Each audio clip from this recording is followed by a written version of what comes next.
Up to this point, we've been dealing with one type of chord, major chords. The exception being, of course, our old pal, the B7, which kind of jumped the gun. We're going to learn more seventh chords in a second. There are two other main categories of chords besides major, and those include not only the seventh chords, but minor chords.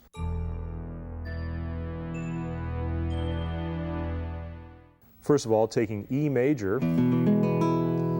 if you lift up your index finger and play the same chord but with an open G string, you have an E minor chord. Listen to the difference. E major, E minor.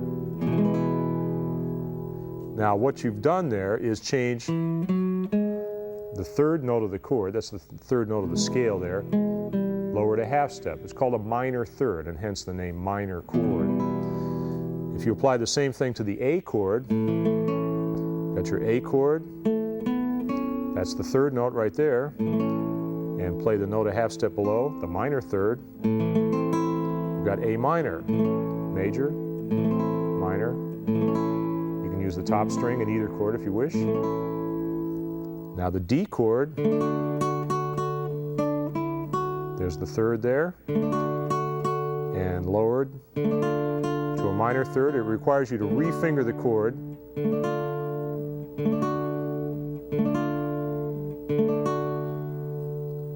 Those are the common open position minor chords. The G minor chord and the C minor chord don't adapt well to open position, so we'll look at another way to handle those in a minute. Now take the minor chords and practice them, even though there are only 3 of them, as you have the major chords, back and forth until you feel comfortable. Now the third category of chords is the seventh chords. And seventh chord is created by starting major triad. And in most cases we've got more than one root in the chord. In the E, remember there were 3 of them, E, E, and E. We replace one of the roots with the note a whole step below. In this case, it requires lifting up the third finger to reveal the open string. And that's a seventh chord. It has kind of a bluesy sound. Major, seventh.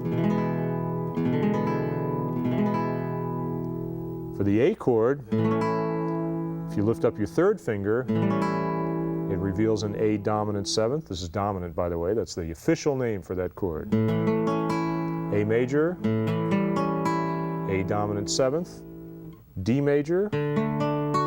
This one requires a refingering. When the D goes down a whole step, the other fingers have to fit around it. D major, D seventh.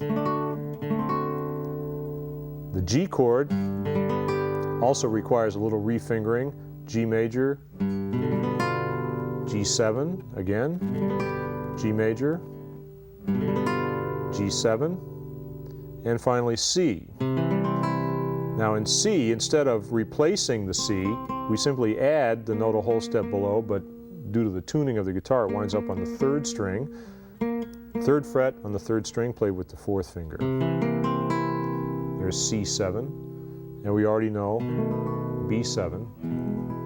So we finished all the open position seventh chords.